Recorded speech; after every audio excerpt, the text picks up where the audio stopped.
Graças a Deus, louvado seja o nome do nosso Senhor. Que bom, meus irmãos, mais um domingo aqui, essa oportunidade que o Senhor nos concede de cultuarmos o nome dEle. Sejam bem-vindos aqueles que nos visitam, alguns rostos amigos, saudade, pessoas que hoje estão aqui pela primeira vez, vocês que nos acompanham pela internet, fica aqui um convite para vocês cultuar a Deus conosco. Lembrando sempre que pela transmissão online você acompanha a palavra, mas o culto nós cremos que se faz aqui. Então, é uma bênção receber a cada um de vocês e estarmos aqui na continuação dessa nossa série, que é uma série que trata acerca do livro de Marcos, Encontros com Jesus. E hoje estaremos tratando de um tema que encontraremos lá na carta, no Evangelho segundo Marcos, capítulo 10, versículos 32 a 45. E para aqueles que puderem se colocar em pé, nós faremos a leitura agora da palavra de Deus. Marcos 10, 32 a 45. A palavra do Senhor nos diz assim: Estavam a caminho, subindo para Jerusalém, e Jesus ia adiante dos seus discípulos.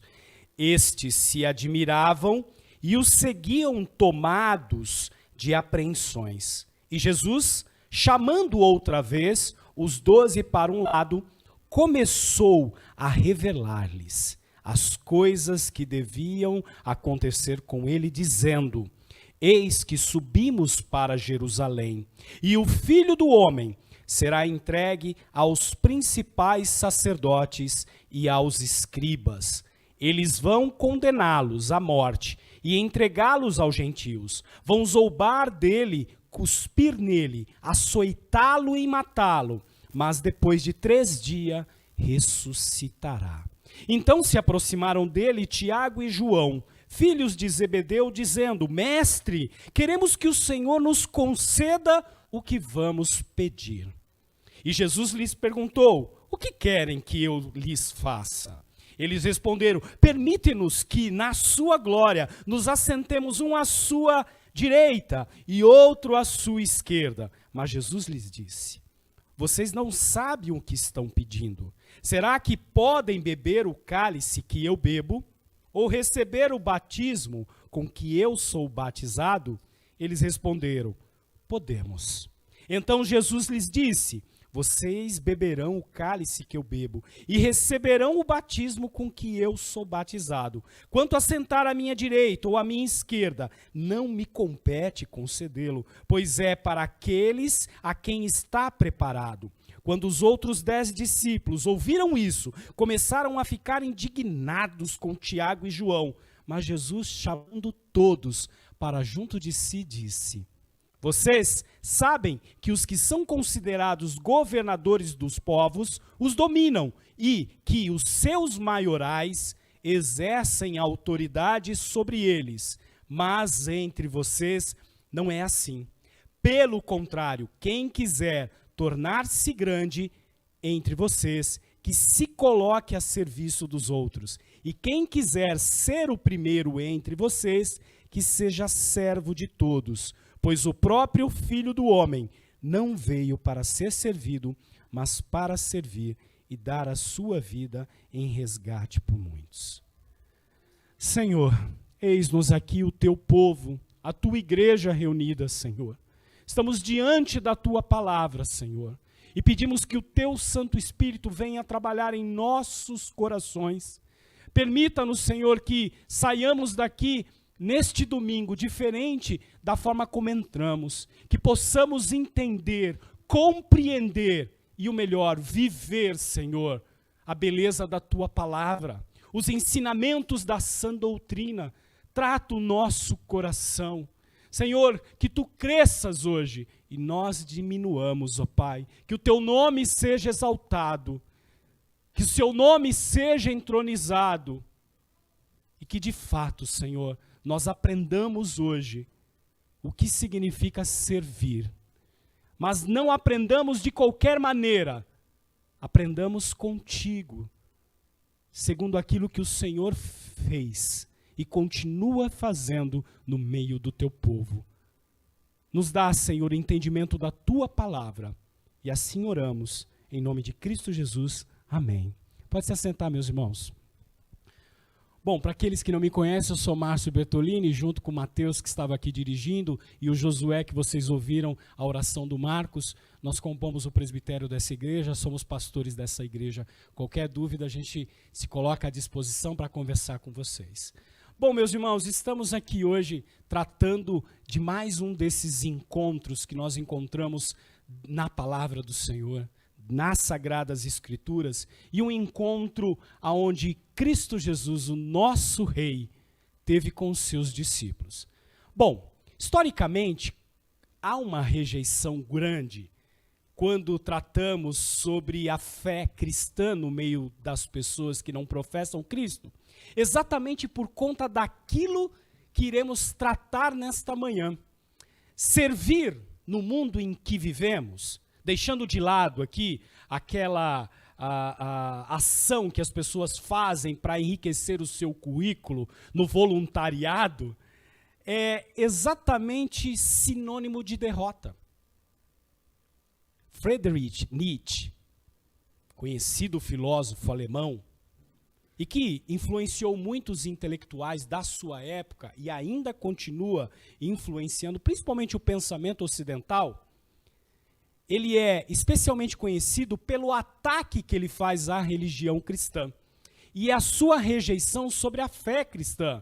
Dizia ele que o cristianismo é uma negação da vida, ou seja, uma religião de decadência.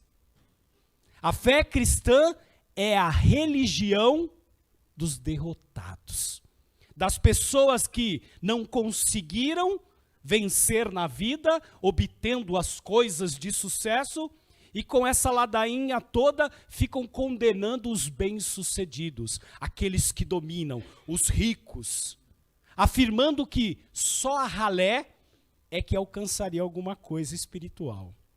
Palavras fortes, mas isso não é novidade, inclusive porque esse tema já era um escândalo no momento em que Jesus andou entre nós. A época de Jesus, servir era algo em que as pessoas pensariam em última instância. Na verdade, eles eram condicionados a serem servidos. E a ideia de servir, ainda mais usando a palavra grega doulos, que tem a sua conotação primária sobre escravo, era algo que ninguém desejaria ou almejaria. Imaginem os romanos, imaginem esse império que dominou uma vasta região do mundo da sua época. Homens condicionados ao sucesso, ouvirem que aquele que salvaria o mundo era um judeu, carpinteiro, não reconhecido pelos próprios e que se colocava a serviço dos outros. Não fazia sentido. Bom, na nossa geração, servir também. Servir, muitas vezes, é uma palavra romantizada, principalmente no meio das igrejas cristãs. A nossa cultura religiosa nos dá isso. Me lembro aqui, como alguns de vocês, desses grandes encontros que temos por aí, aonde aquele preleitor da noite é apresentado, e eis aqui o grande servo de Deus, Márcio Bertolini, e aquela pompa toda. Bom, tirando de lado essa falsa ideia ou esse título de uma falsa virtude espiritual que muitas vezes vemos, o que será que servir trata? Qual a sua natureza? O que está envolvido no servir? Quais são as implicações na vida do cristão? Por que essa palavra, que aparece mais de 400 vezes entre o Antigo e o Novo Testamento, ela surge nesse momento do ministério de Jesus? Capítulo 8, 9 e 10 de Marcos é um marco no ensino do discipulado. E você vai perceber Jesus ali apresentando aos seus discípulos exatamente a inversão dos valores. E ele vem então aqui no 10 e apresenta o servir como uma grandeza espiritual. Então, implicitamente, quando a gente fala acerca do servir, a gente vai encontrar nesse texto respostas importantes e significativas. O que de fato o Evangelho de Cristo Jesus faz de nós? O que esse Evangelho nos torna? Qual é a nossa verdadeira identidade? Afinal de contas, servimos o Deus do mundo. E aí tem uns verbetes por aí que diz, eu sou filho do rei, logo eu sou príncipe, né? Com a ideia de querer ser servido. Tem muito carro por aí com isso, né? Meus irmãos, é disso que esse encontro trata. É disso que o Senhor vai falar a nós e a gente vai perceber nessa experiência dos discípulos aquilo que estava no coração desses homens, aquilo que reinava em seus corações. E vamos aprender muito, principalmente com o nosso maior exemplo, o Rei que serve, o Rei Jesus. Bom, nossa primeira parte está lá no início do texto que lemos, dos versículos 32 a 34, aonde nós precisamos ali considerar o custo do que significa ser um servo. Esse custo vai implicar e sempre implicará derradeiramente em seguir Jesus. Versículos 32 a 34 dizem assim: estavam a caminho subindo para Jerusalém e Jesus, preste atenção, ia adiante deles, dos seus discípulos. Estes se admiravam e o seguiam tomado de apreensões.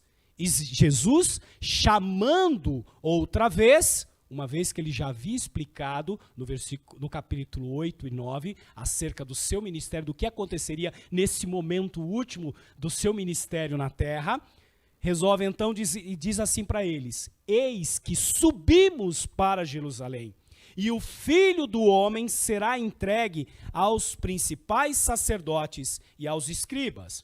Eles vão condená-lo à morte e entregá-lo aos gentios. Vão zombar dele, cuspir nele, açoitá-lo e matá-lo, mas depois de 3 dias ressuscitará. Bom, Jesus e seus discípulos estão a caminho, subindo para Jerusalém. Essa é a primeira menção de que Jerusalém, aqui no Evangelho de Marcos, é onde Cristo sofreria e sofrerá e será levado à morte de cruz. Agora estava claramente declarado. Ali está Jesus, imaginem, o Salvador, indo adiante à frente dos seus discípulos, com o rosto voltado para Jerusalém, para o destino que o esperava, sabedor exatamente de tudo aquilo que ele levava e daquilo que ele iria sofrer, inflexível em sua determinação de cumprir a vontade do Pai. Como é reveladora a compreensão de que Jesus tinha de si mesmo, como é instrutivo para nós, igreja, vermos ali, de fato, que o discipulado vai demonstrar exatamente que a proeminência de Jesus se dá na humildade, na disposição de sofrer. Aqui, meus irmãos, nós temos o mestre, não deixe escapar isso, que segue adiante dos seus discípulos, cuja responsabilidade desses homens era segui-lo. Quando se trata de humildade e de sofrimento, Jesus não ensina apenas, ele lidera o caminho. Nós passamos essa semana por um susto, mas o que confortou o nosso coração, que o mestre estava à frente, estava cuidando do nosso Josué, estava cuidando do nosso irmão querido. E por mais que sofremos junto com a família, com Miriam e os seus filhos e com Josué, no nosso coração sabíamos de que Deus estava cuidando de tudo. Como diz a Miriam, a despeito de qualquer que seja o resultado. Entretanto, meus irmãos, nessa caminhada que nós vemos aqui do texto, nessa estrada em que os discípulos estavam acompanhando o mestre, essa estrada iria revelar algumas coisas importantes e importantes lições com o coração de cada um daqueles discípulos. Coisas que estes homens precisavam aprender. Coisas que estes homens precisavam lidar com o servir, mas não com os valores desse mundo, mas com os valores do reino. Lá estavam os discípulos, admirados daquilo que acabaram de ouvir de Cristo, e os seguiam tomado de apreensões. Admirados e com medo. Essas não eram reações novas. Lá no capítulo 9, no versículo 32, nós temos ali exatamente essa manifestação de receio que cercava o coração deles, quando Jesus novamente prediz a sua morte e ressurreição, e eles, porém, não compreendiam isto, e tinham medo de perguntar. Eles observam nosso Senhor com espanto e medo, embora não tinham ideia do que estava acontecendo e daquilo que os esperavam. Essa parada no ar talvez tenha sido um motivo de receio deles. Talvez eles tinham imaginado que Jesus tomaria o poder de uma outra forma, e agora essas palavras de sofrimento, morte, a maneira pela qual Jesus descreve aqui nessa primeira parte do capítulo 10. Mas olha que interessante, um pouquinho antes do versículo 28, Pedro, respondendo, declarando, ele vai dizer o seguinte: nós deixamos tudo para seguir-te. Percebam a palavra, a frase. Mas veremos que ele e os outros discípulos também o seguem por razões estas, que não apenas a obediência livre e genuína. Qualquer semelhança conosco, com muitos de nós, não é mera coincidência. O servir, a caminhada do discipulado, não é nunca tão nobre quanto imaginamos.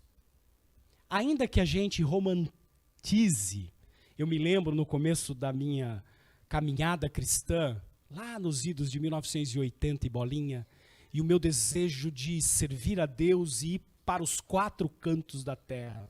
Mas no fundo, tinha um desejinho ali de me tornar conhecido, não é verdade?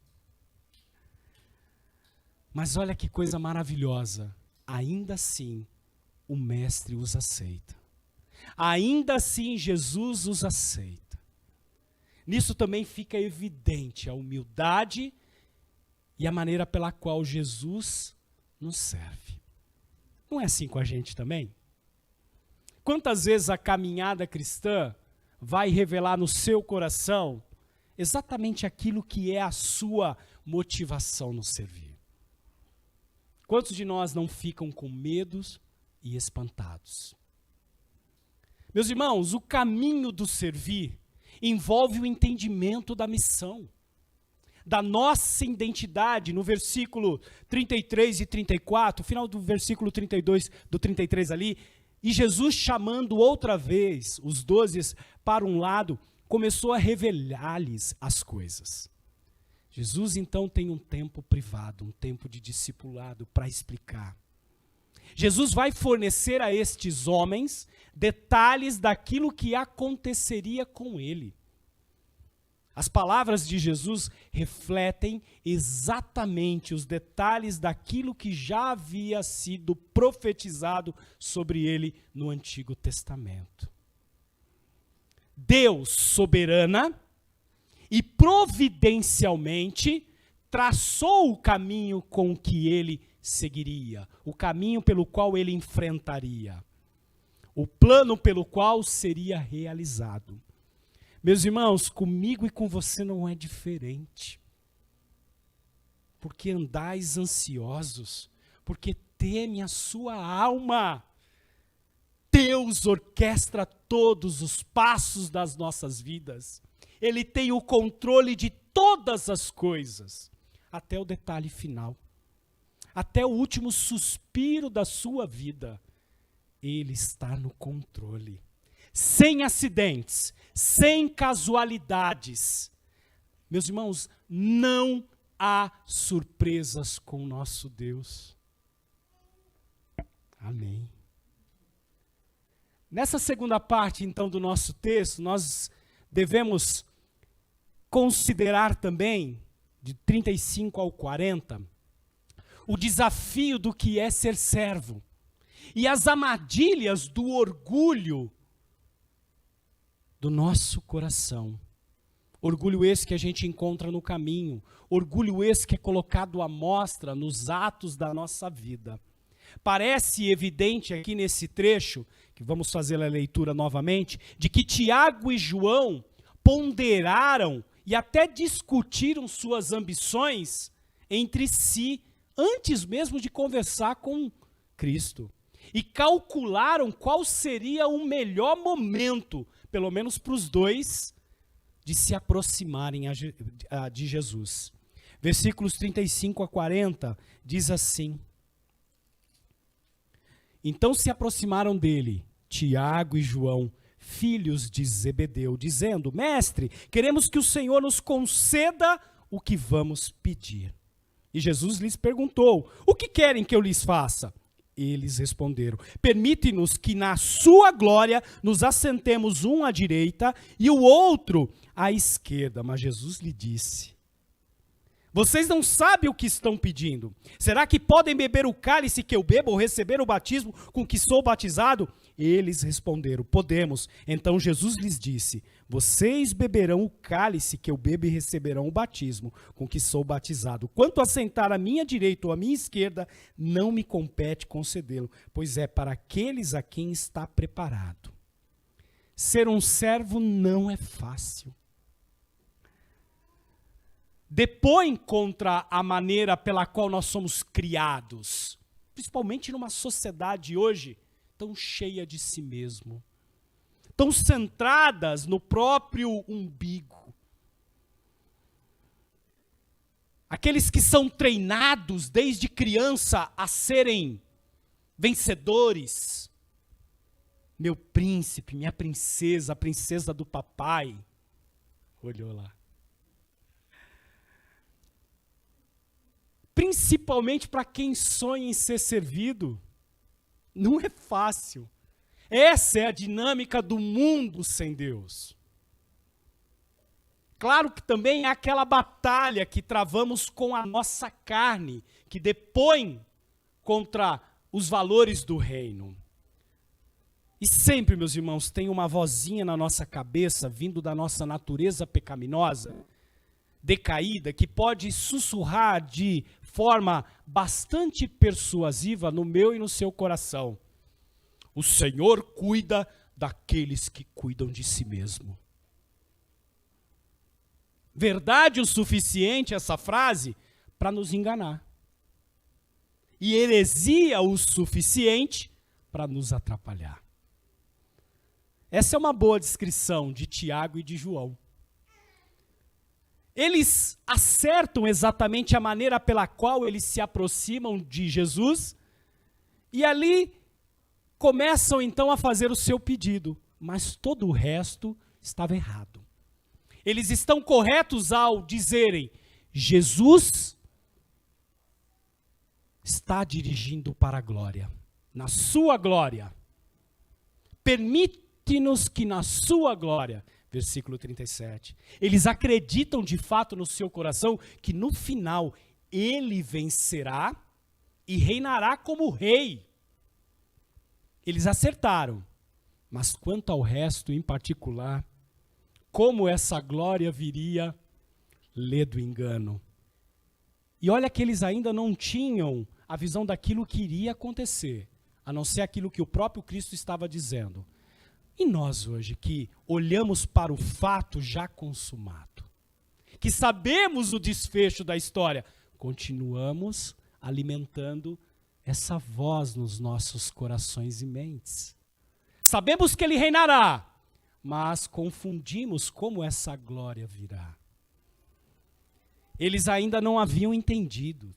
Muitos de nós não entendemos como se procede o reino de Deus, o que significa fazer parte deste reino, o que significa ser membro de uma igreja que professa servir a este rei. Eles e todos nós, meus irmãos, caímos constantemente nas armadilhas do orgulho. E percebam, meus irmãos, que o orgulho surge sorrateiramente, ele vem ali sorrateiramente, de forma muitas vezes encoberta, vestidos de uma aparente verdade, como a gente vê aqui no caso. É preciso aprendermos nesta manhã, com o rei que serve, quais são os valores exatos do reino de Deus. Percebam então aqui neste momento o desejo que eles tinham em mente. Então, Tiago e João se aproximam e ali eles começam: mestre, queremos que o Senhor nos conceda o que vamos pedir. Tiago e João primeiro vêm, mas vêm sem Pedro. A palavra de Deus vai dizer que tanto Tiago quanto João e Pedro eram os discípulos mais próximos. Mas nesse momento, Tiago e João resolvem sozinhos, deixaram Pedro de lado. E em Mateus, que é o texto paralelo a esse texto de Marcos, vai dizer que eles mandaram a sua mãe para fazer o trabalho sujo. Possivelmente, a mãe deles era irmã da mãe de Jesus. Eles tinham um certo parentesco. Afinal, Tiago e João sendo primos, o sangue fala mais alto do que a água. Em outras palavras, poxa, vamos dar uma carteirada aqui, né? Poxa, somos discípulos, mas espera aí. Pedro não, a gente é primo. E Pedro, então, é cortado com o resto dos discípulos. E claramente que o pedido que eles fizeram fora um pedido ousado. O que motivaria esses homens a perguntarem tais coisas, meus irmãos? O que levou eles a acreditar que mereciam tal lugar de destaque?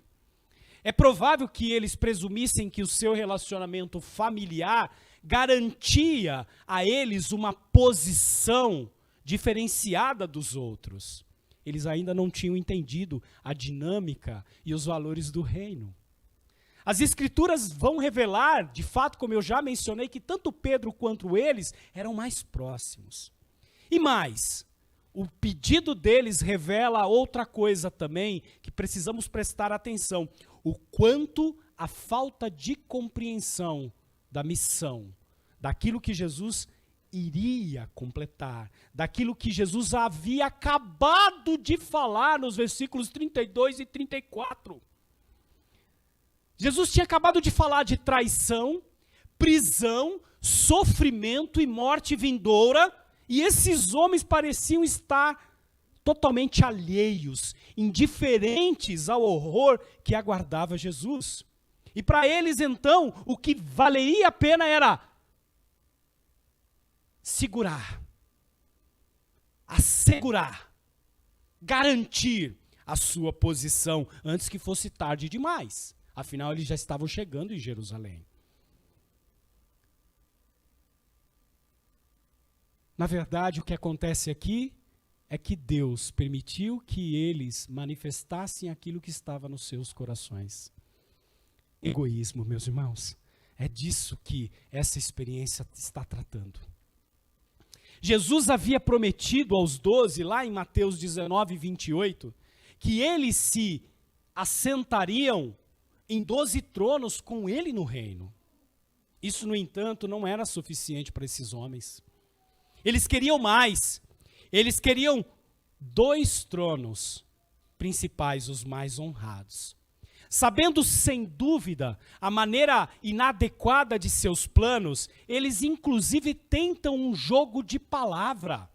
E eles começam ali achando que aquilo enganaria Jesus, para que Jesus concedesse o pedido deles, antes mesmo de que eles fizessem o pedido. Eles dizem assim: mestre, queremos que o Senhor nos conceda o que vamos pedir. Estou olhando para a Gaia aqui, o Lorenzo, estou olhando aqui para as crianças da nossa igreja. Parece criança pedindo, né? Papai, você deixa eu ir? Papai, posso descer ali? Ó, eu só quero fazer isso.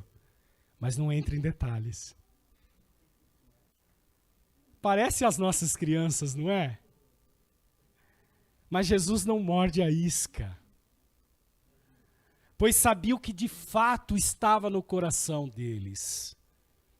E simplesmente pergunta: o que querem que eu lhes faça? Então começa a discussão. Vocês não sabem o que estão pedindo? Será que podem beber o cálice que eu bebo ou receber o batismo com que sou batizado? Versículo 39, rapidamente eles responderam: podemos. Jesus faz uma pergunta séria, meus irmãos, a eles, e a resposta deles foi automática, sem medir aquilo pelo qual Jesus estava dizendo. Será que eles seriam mesmo capazes de suportar o cálice e o batismo? Será que eles estavam entendendo do que se tratava o cálice e o batismo? Claro que Jesus não estava falando sobre o sofrimento dele na cruz, o preço que ele pagaria. Por quê? Porque só Jesus poderia pagar esse preço. Mas Jesus estava dizendo acerca do sofrimento daquele que serve, da perseguição daquele que serve, daquele que anda na contramão dos valores desse mundo. Eles estavam dispostos a enfrentarem a vergonha e o opróbrio da cruz de Cristo após a ressurreição? Estariam dispostos a sofrer e até morrer por sua fé? Embora ainda não tivessem compreendido tudo o que o mestre havia dito, prontamente concordaram e disseram suportar tal dificuldade. Sem dúvida, era o orgulho falando. Tem muito crente assim. Tem muita gente que vem à igreja se aproximando de Jesus com outras intenções. E que quando professam seguir e que sim querem servir, não mensuraram o que significa a caminhada cristã. O orgulho que reina nos nossos corações. A história continua no versículo 39 e 40. Jesus então vai revelar-lhes, vai responder, dizendo o seguinte: vocês beberão o cálice que eu bebo e receberão o batismo com que eu sou batizado. Quanto a sentar à minha direita ou à minha esquerda, não me compete concedê-lo, pois é para aqueles a quem está preparado. Beber o cálice e receber o batismo, meus irmãos, aqui são metáforas interessantes e poderosas. Beber o cálice significa compartilhar o próprio destino, vivenciar o destino. Também era uma imagem muito comum no Antigo Testamento acerca da ira de Deus no julgamento. A cruz de Cristo, seu sofrimento, meus irmãos, foi um destino divino. Ele havia colocado. Ele se dirigiu até a cruz. Jesus entendeu que esta era providencialmente a vontade de Deus para a sua vida. E mesmo sabendo que era a vontade de seu Pai, ele lutou. Lá em Getsemane, ele orou no jardim. Marcos 14:36 diz assim: Abba, Pai. Uma expressão de proximidade, de intimidade, papaizinho. Tudo te é possível. Passa de mim esse cálice. Beber o cálice e o batismo de Jesus não era fácil. Porém, não seja o que eu quero, e sim o que tu queres. E lá em Lucas 12:50 ele vai dizer: mas existe um batismo pelo qual tenho de passar, e como me angustio até que o mesmo se cumpra. Tiago e João estavam entendendo a resposta de Jesus? Obviamente que não. Pois a resposta deles havia sido rápida demais. E no versículo 39 a gente vê que não. Será que você tem ponderado das suas colocações quando você se apresenta diante de Deus em orações? Será que você está entendendo do que trata o reino? Qual é a identidade que marca a vida daquele que segue o Mestre, o rei que serve? Jesus, então, por revelação divina, diz a eles que, de fato, eles estavam ordenados para um destino semelhante. Tiago, a história vai nos contar, seria o primeiro dos apóstolos a ser martirizado. Lá em Atos 12, versículos 1 a 2, você pode acompanhar essa história. João experimentaria a grande perseguição do imperador Domiciano, que era tão ruim, tão maléfico quanto Nero, ele que havia sucedido. E foi exilado em Pátimos, uma vez que não conseguiram tirar a própria vida dele, para sofrer. Apocalipse 1 vai nos contar essa história. Mas sentar-se à direita e à esquerda de Deus, esta era uma decisão reservada ao Pai. E não é o tipo de pergunta que aqueles que vão assentar-se na cadeira ou nesses tronos fariam. Versículos 41 e 44, caminhando aqui para a terceira parte da exposição desse texto, vai nos mostrar exatamente como o reino de Deus está estabelecido e o quanto esses valores são invertidos no mundo caído. A inversão dos valores deste mundo e o quanto servir é uma marca da sua identidade e da minha. Jesus então usa o pedido de Tiago e de João como um momento de ensino para todos os discípulos. Afinal de contas, ele também sabia o que passava no coração dos outros 10. Observem aí o texto no versículo 41 que vai dizer: quando os outros 10 discípulos ouviram isto, começaram a ficar indignados com Tiago e João. Houve ali um ressentimento. É evidente que os outros discípulos não ficaram satisfeitos com aquela conversa, com aquele pedido de Tiago e de João, pedido esse tão arrogante. Eles estavam literalmente tristes e ressentidos, meus irmãos. Mas não por conta da ousadia e do abuso do pedido, mas eles estavam ressentidos com eles mesmos. E aqui a gente vai entender essa emoção. Provavelmente nós também teríamos nos sentido da mesma maneira que esses homens.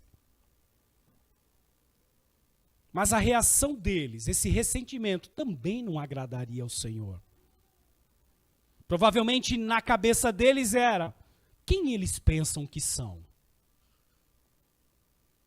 O que os faz pensar que merecem essa posição mais do que nós?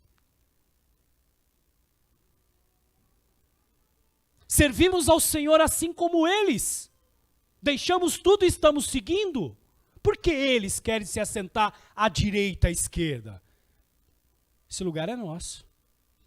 É capaz de ter ali alguns deles que queriam até o trono do meio. Você vê, meus irmãos, a presença do orgulho? O orgulho não se dá simplesmente quando nós desejamos aquilo que não podemos. Mas ele também dá quando a gente olha para aquilo, se indigna, mas no fundo a gente está desejando a mesma coisa. E a gente fica ressentido porque, por que nós não perguntamos?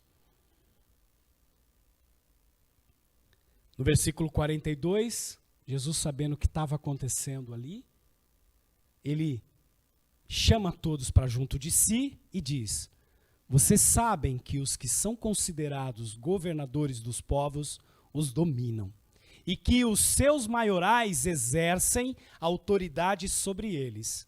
Jesus os lembrou exatamente da opressão que eles estavam sentindo pelos romanos.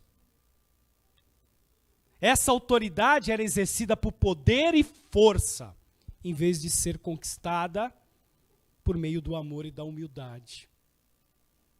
Os discípulos tinham que se precaver, meus irmãos, ali, contra as mesmas atitudes e motivações que passava no coração dos dominadores, das pessoas que tinham e exerciam poder. Era essa maneira que os gentios pensavam. Esperava-se que eles se comportassem de maneira diferente, honrando e revelando a Cristo em todos os aspectos da sua vida. Os valores deste mundo, meus irmãos, são movidos por essa ambição egoísta. E por esse desejo de poder, a qualquer preço. Hoje em dia, eles se mascaram muito bem, não é verdade? Nas ideologias que a gente vê por aí. Esse evangelho misturado com aplicações de coaching. Essa teologia do empreendedorismo, que tomam ali virtudes e valores bons, mas que têm um fim em si mesmo. Percebam aqui que eu não estou dizendo que as coisas boas que essas ferramentas trazem são condenáveis. Há graça comum nelas. Mas quando elas se tornam um fim em si mesmo, elas tomam o lugar de Deus. Talvez na sua casa, nessa luta entre marido e mulher, pai e filho, no seu trabalho, entre amigos, talvez no ministério, na própria igreja. Esse orgulho vai sorrateiramente e a gente começa a não entender o que significa servir. E a gente romantiza o que significa servir. Neste mundo, quanto mais importante a pessoa é, mais são as pessoas que a servem. Olha o movimento aí das mídias sociais.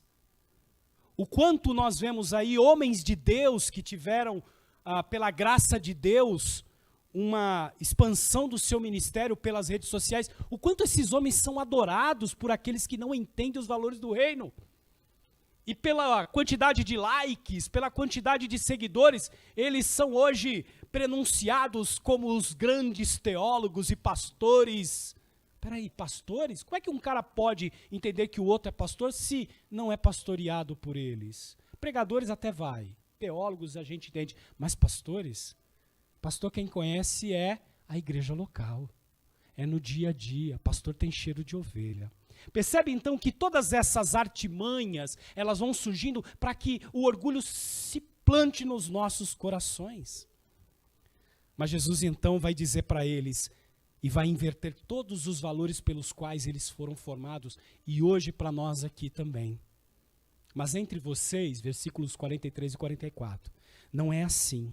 Pelo contrário, quem quiser tornar-se grande entre vocês, que se coloque a serviço dos outros. E quem quiser ser o primeiro entre vocês, que sejam servos de todos.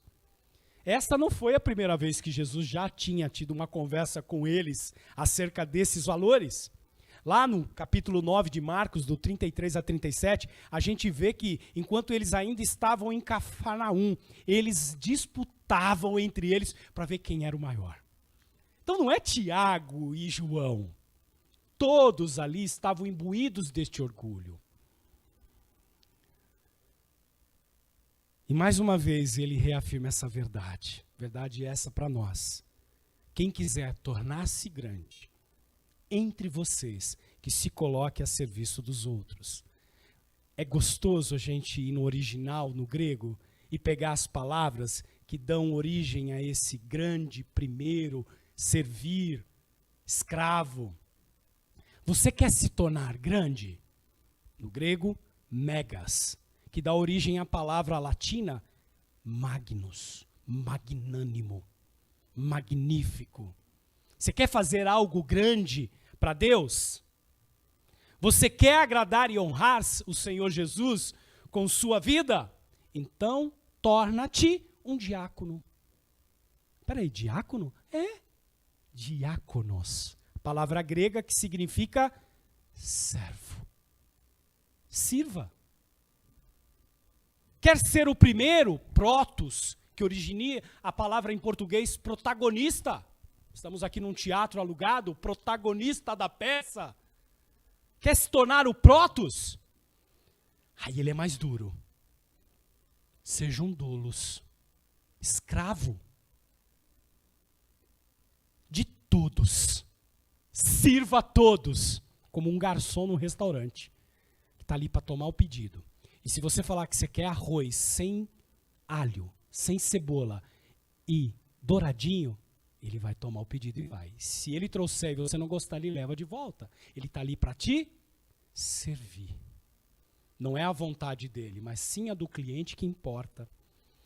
Esses homens deviam estar dispostos a ser servos, ou a serem servos um dos outros. Servos das pessoas.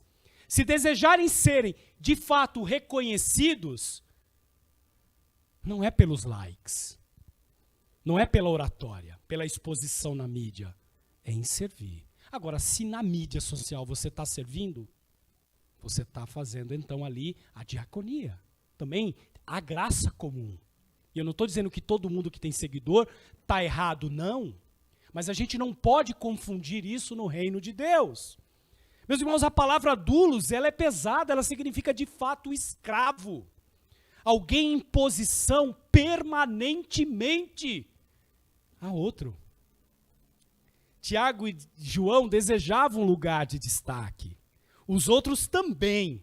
E Jesus então vai inverter a ordem e vai inaugurar o verdadeiro valor do reino de Deus. Na economia de Deus, meus irmãos, entendam uma coisa. O caminho para cima é para baixo. É esvaziando que somos cheios. É amando e servindo as pessoas. Igreja, estamos no centro de São Paulo. É amando e servindo as pessoas o sentido do reino. Filipenses 2, de 3 a 5, nos apresentou exatamente aquilo que o Senhor está dizendo aqui. Esse desejo por poder, por dominação, por foco, por serviço, por aparecer, para mostrar que de fato Deus está com você, foca a atenção no seu ego e mata o amor.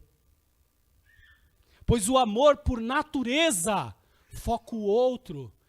Mulheres, ainda que maridos turrões, como essa espécie que aqui está, o seu amor foca o outro. Maridos, o seu amor foca da sua esposa. Filhos, pais, irmãos, preferindo uns aos outros. Jesus vai inverter todas essas ideias de grandeza, virando a filosofia do mundo de ponta cabeça. Então, para quem diremos sim ou não? Essa é uma batalha. E neste conflito, a gente vai precisar de ajuda. E a ajuda vem do rei que serve. Versículo 45 é o momento máximo, é o clímax desta palavra, é o momento desta exposição mais importante. Pois o Filho do Homem não veio para ser servido, mas para servir e dar sua vida em resgate por muitos. Eu estou aqui pela misericórdia de Deus conseguindo falar, porque isso me assusta. Meus irmãos, após aquela discussão toda, com respeito a quem seria o maioral, o melhor, que estaria à direita, à esquerda, o quarto membro da Trindade, tem crente hoje que quer ser o quarto membro da Trindade. Glórias a mim, louvado seja o meu nome. Nessa discussão, Jesus vai revelar a sua posição. Posição essa que ele havia assumido. Ele é o Filho de Deus, meus irmãos. Eu estou falando do soberano, do Criador do universo, aquele que sustenta todas as coisas com a sua mão e que pela palavra, ele é a palavra, todas as coisas surgiram. Veio para servir. E você, eu,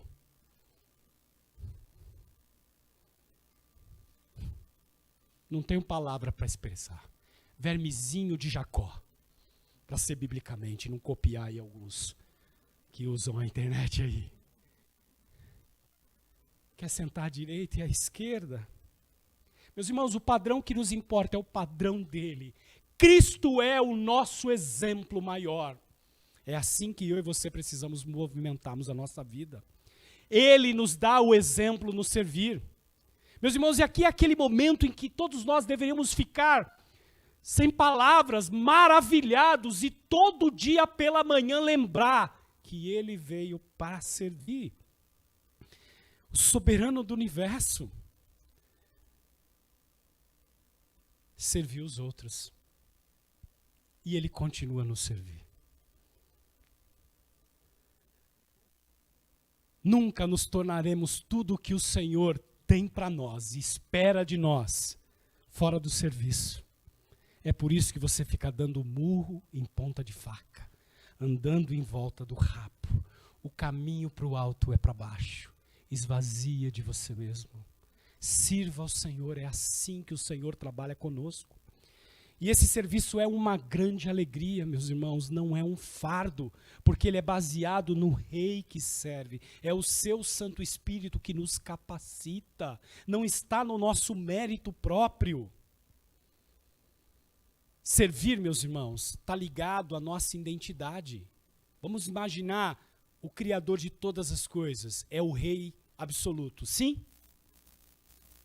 Logo, se ele é Rei, as criaturas está na minha e na sua natureza. Nós fomos criados para servir. É a nossa identidade. Nós estamos diante do único Rei e Governador que nos fizeste, criaste para servir. Está em mim, está em você. Não há outro caminho. A escolha vai se dar, ou você serve a si mesmo, mas você vai servir aos seus caprichos, manias, esse gênio indomável, esses cavalos selvagens que habitam dentro de você, que você deixa solto, ou você serve a isso, ou você vai servir ao mundo. As manias, as ideologias, acreditando que você precisa ser empoderada, mulher. E nessa ideologia maquiavélica, maligna, olha, eu não estou aqui dizendo que precisa ser tratados alguns pontos, mas ela inverte, ela torna o homem um banana, um inimigo. Deus nos fez complementares, cada um cumprindo um papel e ambos servindo. Não tem o que senta na direita e na esquerda, ambos são servos. Rei é um só. Os modismos ou o príncipe deste mundo, ou seremos servos de Deus?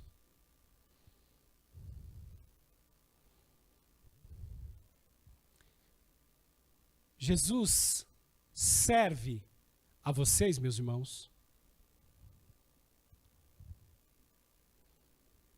Jesus não era somente o servo do seu povo enquanto vivia na terra, mas também será nosso servo quando ele voltar.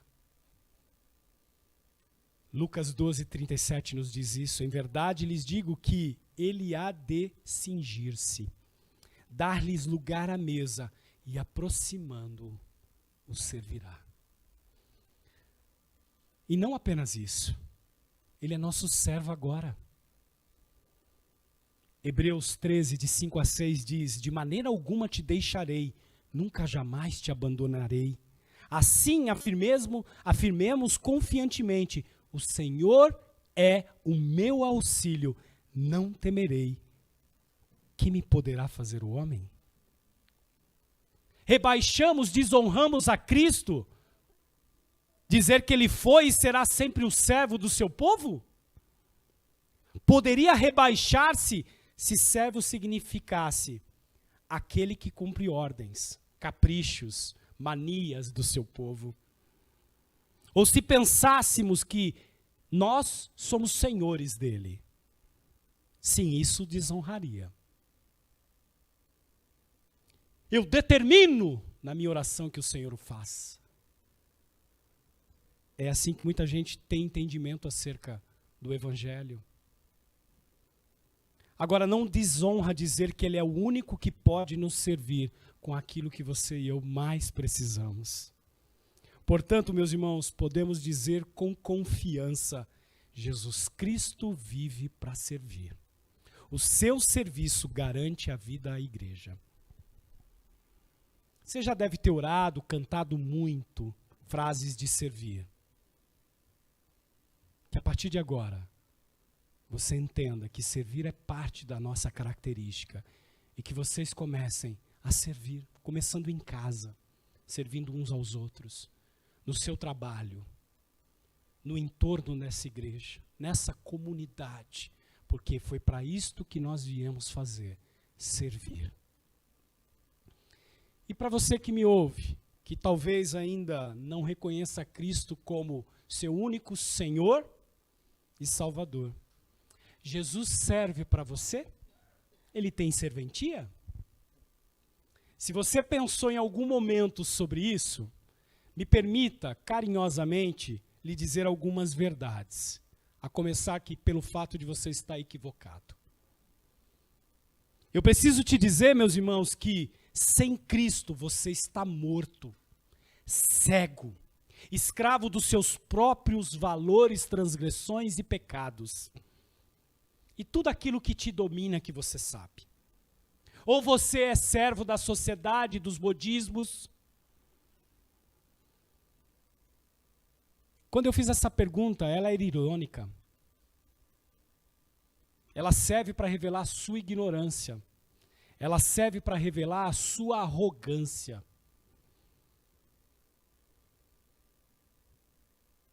Você acha que você tendo um planejamento de vida, com indicadores devidamente ali sendo observados e pontos aonde você quer chegar, você acha mesmo que esse trabalho que você idealizou, que você está nutrindo com essa sua arrogância, vai lhe trazer segurança e salvação para a sua vida?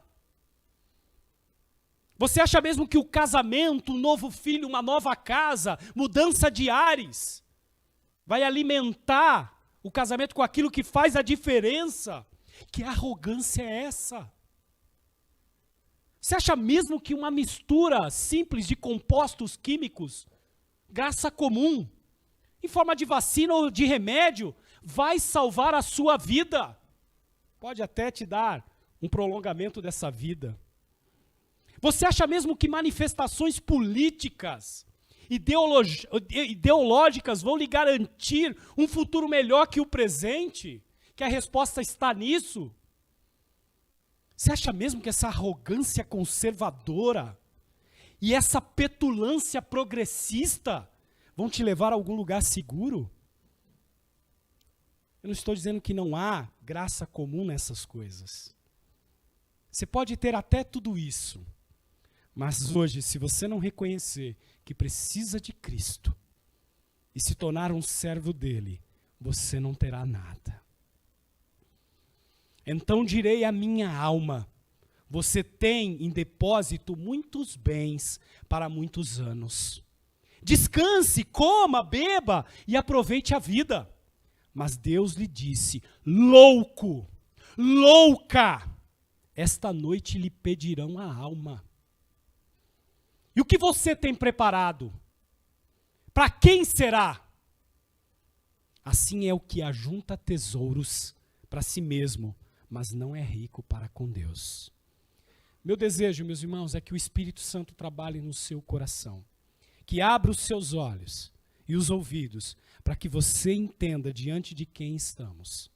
O único Rei, o soberano, o Rei que serve. E o nosso caminho só há um, caminho de servidão. A coisa é tão maravilhosa que eu, olhando para o Marcos, o nosso biólogo aqui, eu estou me lembrando, Marco, da oxitina. Está aí nas mídias sociais o pessoal falando que é uma espécie de hormônio, ocitocina, que é uma espécie de hormônio liberado quando você serve, abraça. As mães sabem exatamente isso. Com toda a dor ali do parto, ela ainda consegue ter uma explosão de prazer. Olha como Deus é maravilhoso. Quando servimos sem interesse, aquele bem-estar que sentimos é produzido por essa substância que o Criador nos permite viver. Imagine você vivendo para o reino dele. Imagine você servindo em nome daquele que é tudo em nossas vidas. Feche os teus olhos, vamos agradecer ao Senhor. Senhor, estamos diante da Tua palavra, do desafio de servir. Palavra essa que coloca em xeque toda a escala de valores pelo qual somos criados. Tem misericórdia de nós, Senhor. Que possamos aprender hoje com o Senhor que serve. Que possamos aprender hoje, de fato, os valores deste reino.